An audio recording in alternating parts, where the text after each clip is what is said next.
channel. It has been a minute, as you've probably noticed already. I planned to just like bulk up as much as I possibly could and just film as much as I could because I knew I literally had no time to edit any of these videos until now because, you know, the whole global situation. So my plans that I was gonna do got canceled.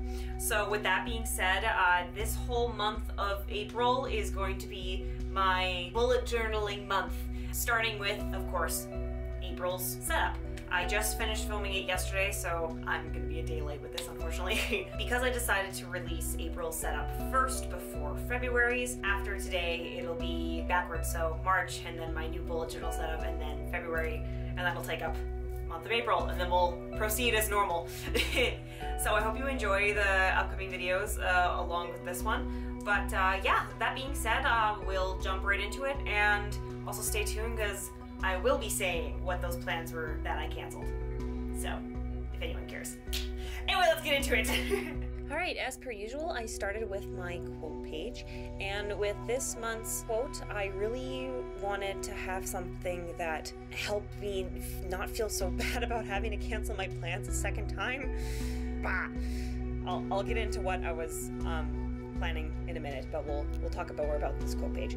So when I found this quote on Pinterest when looking up for like motivational quotes, this one really resonated with me because I've been really trying to do this YouTube thing for 3 years now and keep falling off the bandwagon due to a mix of self-esteem issues and just roadblocks like health issues really preventing me from being able to do this seriously and, you know, have the motivation to do it. So I really like this quote that I picked. And when I finished drawing it, it ended up taking up a bit more of the page than I was anticipating, so I decided to use the top part of the page as like the cherry blossom tree falling down. And I got this design from Amanda Rach Lee's February 2019 spread, and you would think from her video that it's like, oh yeah, these cherry blossoms are so easy, even from her tutorial video that I watched numerous times to be able to do this.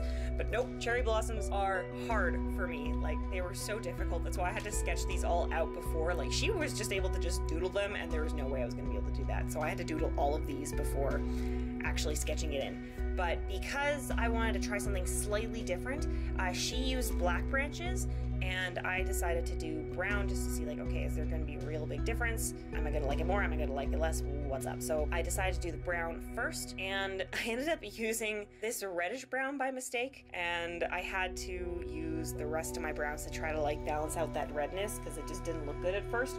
But once I used the 3 different browns, it had this cool texture look to it, which I thought it made it look a little bit more realistic. But for the other side of the page, I decided to just do the one shade of brown that I ended up liking more than just the one reddish, because as cool as the texturizing looked, it definitely was time consuming, and I was like, I've already spent so much time on this page and I want to get through it a little bit faster. So I just used a plain dark brown, you'll see in a minute. But these cherry blossoms, I got this branch design from another Instagrammer. I forget what her name is off the top of my head, but I will leave the link to her photo in the description, and I will be showing the actual picture of it at the end of the video. But I think I did an okay job replicating it. I think I preferred hers a little bit more just because it looked softer, but I'm still happy with how mine turned out. So moving down to the bottom, it was a huge gap, so I decided to add a tiger here. And I actually promised one of my friends that was supposed to visit me in said place that I was planning on going. You know what? Screw it. You know, I'm just gonna tell you what the plans were. I was planning on moving to Japan. Such a huge move, and the reason I wanted to do cherry blossoms in the first place was because I was like, well, I'm moving to Japan in April. Like, that would be a perfect way to tell everyone, hey, guess what? Guess what I'm doing this April? But, you know, plans got canceled, but I really didn't want to lose this theme just because my plans got canceled. And so I decided to make this month kind of like an homage to everything that had been canceled because of the coronavirus. So Japan represents cherry blossoms, and this tiger represents my friend who was supposed to be visiting me in Japan. Fun fact, I actually hadn't talked to him in like 8 years.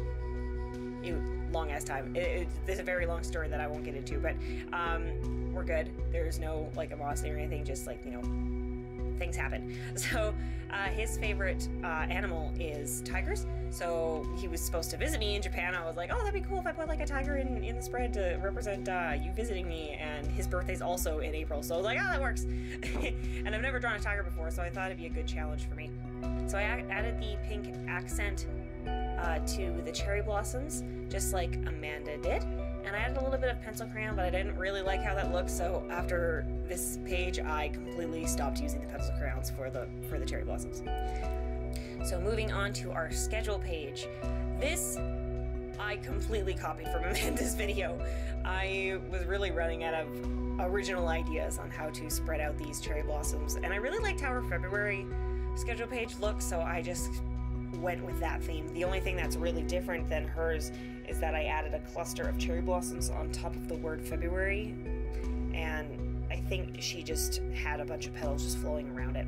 So very, very minimal difference. But I mean, now that I had the light pink brush pen that she used, I liked it way more than my February attempt at doing her February spread. Second try. So I just doodled a bunch more of these cherry blossoms around, just like she did, and unlike her, still had to sketch them out. Every page that I did for this month, I had to sketch out where I wanted the cherry blossoms first because they took me so long. My perfectionist side was really getting the better of me. So because there was this blank spot at the very bottom corner, I thought it would be another good opportunity to draw another little tiger, but this is my first time actually trying to sketch out a drawing on camera, because all before, if you've seen my other bullet journaling videos, you could tell that I sketched out the drawing prior to filming, and this time I was like, you know, it's small enough, maybe I'll actually be able to do it.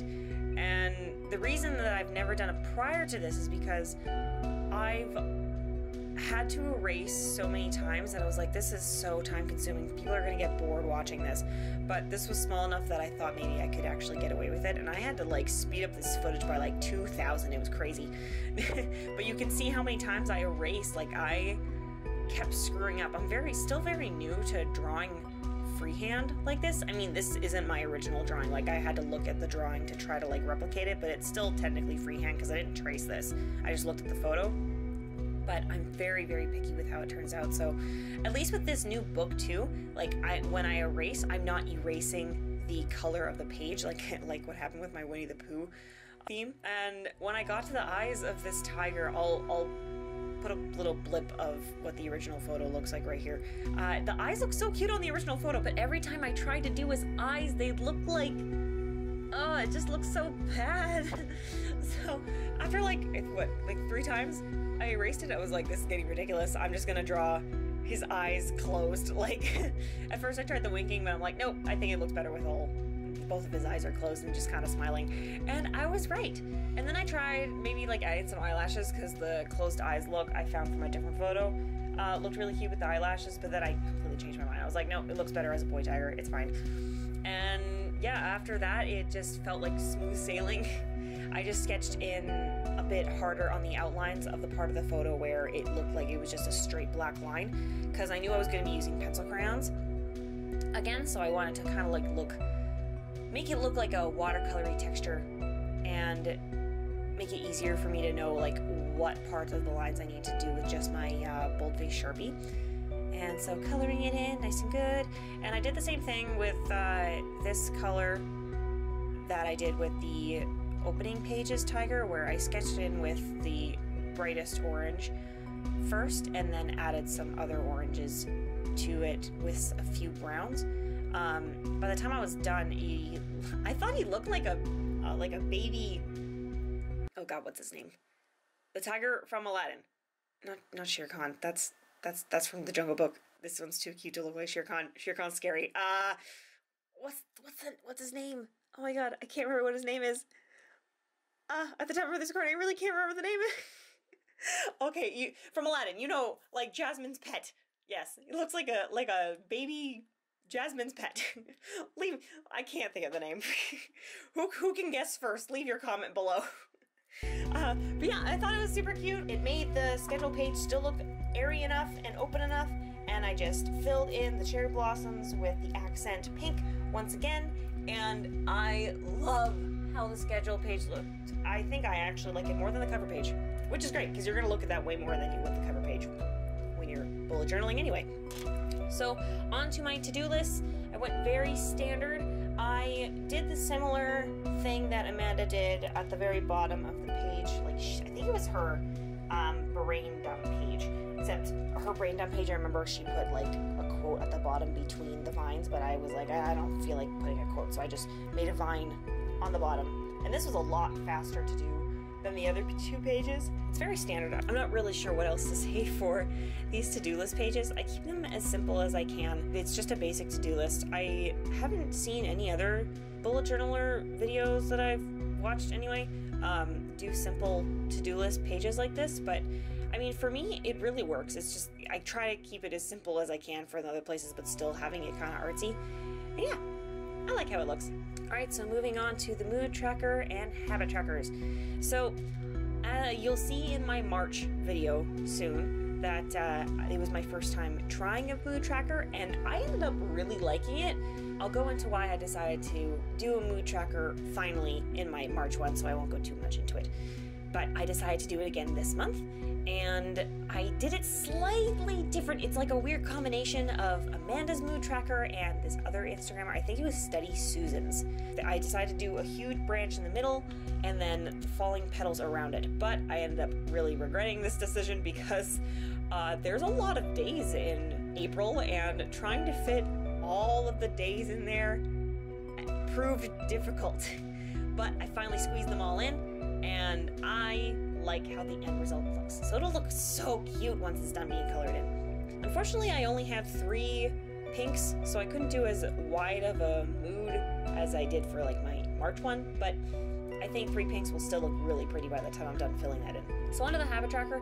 I went super simple again. Like, it seems like my habit trackers are just very straightforward. It works the best for me because then I actually keep track of them, and it doesn't take me very long to do this at all. I added a lot more habits this month than I did last month, just because I knew that now I will be starting uploading content again, so I needed to add my habits for Instagram and YouTube, and that took up a fair amount of space. But this one part I accidentally messed up writing the M, so I had to put a sticker over it, so that's why it's a little bit off center.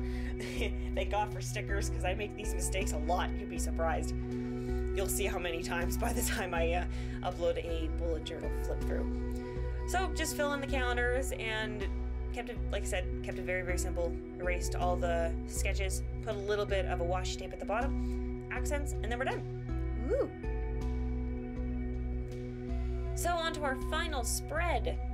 It's my weekly spread. So this one, again, copied from Amanda Rach Lee.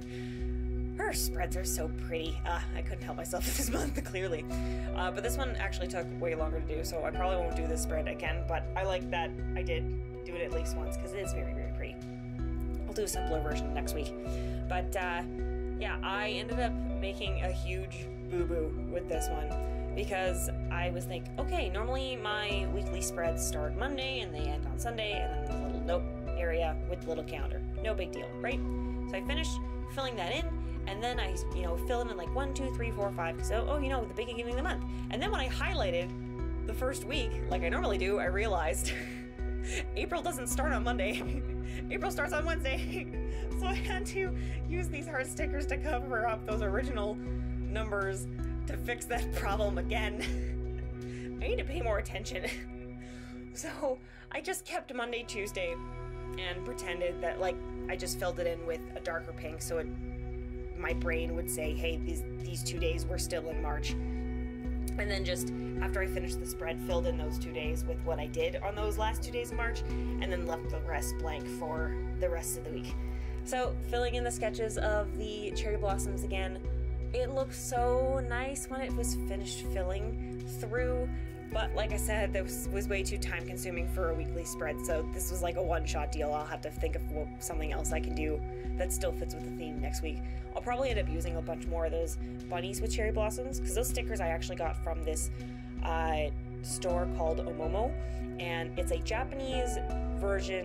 Well, not Japanese version. It's a Japanese store that's like the dollar store in Japan called Daiso. Alright, so now here is my final flip through of my April 2020 setup. I love how this turned out, even though I didn't really do a super original idea with this, but I wanted to do cherry blossoms for a while, since first seeing that video, really. And I love how they turned out. I think I finally got the hang of drawing them, and I just really like it. It's just so pretty. Alright, and with that ends my April 2020 bullet journal setup. Overall, I'm really happy with how this spread turned out, and I'm gonna start sharing what pictures inspired me for this month's setup, so I'll just show them right here.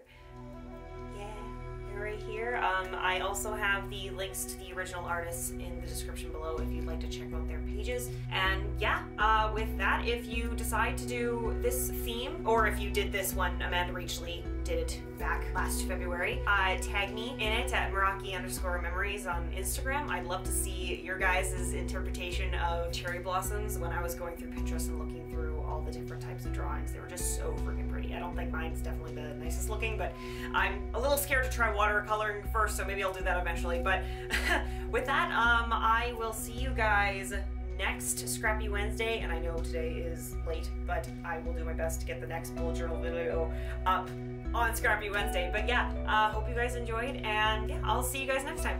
Bye!